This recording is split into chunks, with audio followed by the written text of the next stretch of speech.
Sebelum menjadi khalifah, Sayyidina Umar bin Khattab dikenal sebagai sosok yang tegas, keras, dan tidak banyak berkompromi.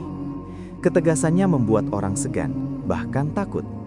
Namun, ketika amanah besar kepemimpinan jatuh di pundaknya setelah wafatnya Sayyidina Abu Bakar Asy-Syiddiq, perubahan itu mulai tampak, perlahan tapi nyata.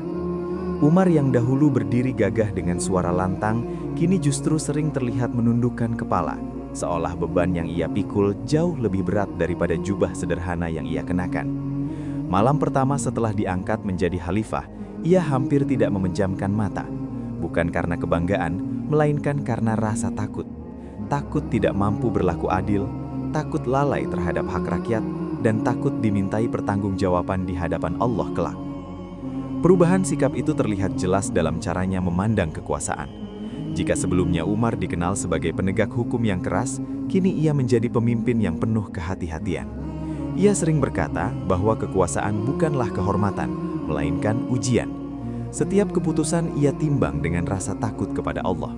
Ia menolak segala bentuk kemewahan, bahkan gajinya sebagai khalifah pun ia batasi sekadar cukup untuk hidup sederhana. Pakaiannya penuh tambalan, makanannya tidak berbeda dengan rakyat biasa. Bagi Umar, jarak antara pemimpin dan rakyat tidak boleh ada, sebab keadilan hanya bisa hidup jika pemimpin merasakan apa yang dirasakan oleh orang yang dipimpinnya. Di siang hari, Umar menjalankan tugas negara dengan penuh disiplin. Ia membagi wilayah, mengatur administrasi, dan menempatkan para gubernur dengan syarat ketat, jujur, adil, dan tidak hidup berlebihan. Namun perubahan paling besar justru tampak di malam hari. Saat orang-orang terlelap, Umar keluar sendirian menyusuri jalan-jalan Madinah. Ia tidak membawa pengawal, hanya membawa rasa tanggung jawab. Ia ingin melihat sendiri keadaan rakyatnya tanpa tabir kekuasaan. Dari langkah-langkah sunyi itulah lahir banyak keputusan besar yang berakar pada empati. Pada suatu malam, Umar mendengar tangisan anak-anak dari sebuah rumah kecil. Ia mendekat dan mendapati seorang ibu yang sedang merebus air dengan batu di dalamnya hanya untuk menenangkan anak-anaknya yang kelaparan. Saat sang ibu mengeluh tentang pemimpin yang lalai, ia tidak membela diri. Ia pulang dengan langkah tergesa, memanggul sendiri karung gandum dari Baitul Mal, lalu kembali ke rumah itu. Saat seorang sahabat menawarkan bantuan, Umar menolak. Ia berkata, "Apakah engkau ingin memikul dosaku di hari kiamat?" Ia memasak dengan tangannya sendiri hingga asap mengepul dan wajahnya menghitam. Kisah itu menyebar, dan orang-orang mulai memahami bahwa Umar yang kini bukan lagi Umar yang sama seperti sebelumnya. Ketegasan itu masih ada, namun dibungkus oleh rasa kasih, tanggung jawab, dan ketakutan kepada Allah. Kekerasan wataknya telah tertempa oleh amanah, menjadikannya kelembutan yang berakar pada keadilan. Umar tidak berubah menjadi lemah, tetapi menjadi manusia yang lebih sadar akan beratnya menjadi pemimpin. Seiring berjalannya waktu, perubahan sikap Sayyidina Umar semakin terasa dalam setiap denyut pemerintahan. Ia tidak hanya memimpin dengan perintah, tetapi dengan teladan. Ia memanggil para pejabatnya satu persatu, menanyai harta mereka sebelum dan sesudah menjabat. Jika ditemukan kelebihan yang mencurigakan, Umar tidak ragu menegur, bahkan mencopot jabatan. Baginya keadilan lebih penting daripada kedekatan pribadi. Umar yang dahulu dikenal keras terhadap musuh Islam, kini justru sangat keras terhadap dirinya sendiri dan para pejabat yang berpotensi menyalahgunakan amanah. Namun di balik ketegasannya, Umar menunjukkan sisi lembut yang jarang dikenal sebelumnya. Ia mudah menangis ketika mendengar ayat-ayat Al-Quran yang berbicara tentang tanggung jawab dan hari pembalasan. Ia sering mengulang doa yang sama, memohon agar tidak tergelincir oleh kekuasaan.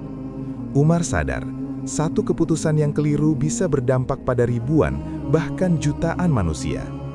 Kesadaran itulah yang mengubah caranya berbicara, mendengar, dan bertindak. Suatu hari, seorang rakyat biasa mengkritik Umar secara terbuka.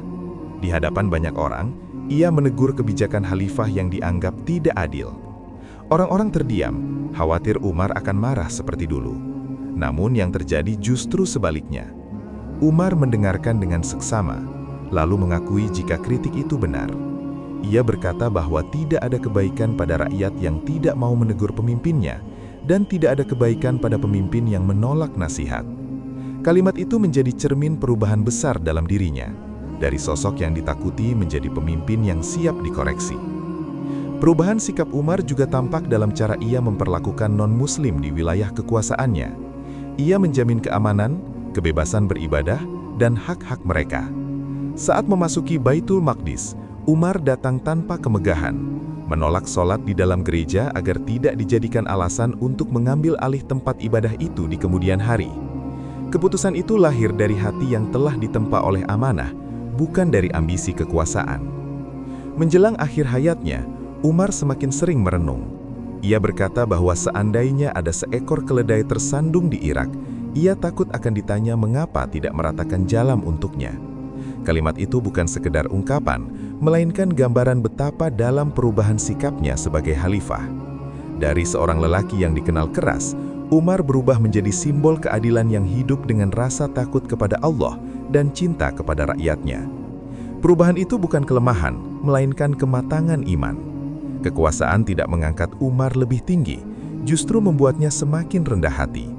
Dan dari sanalah sejarah mencatatnya bukan hanya sebagai khalifah yang kuat, tetapi sebagai pemimpin yang adil, manusiawi, dan penuh tanggung jawab.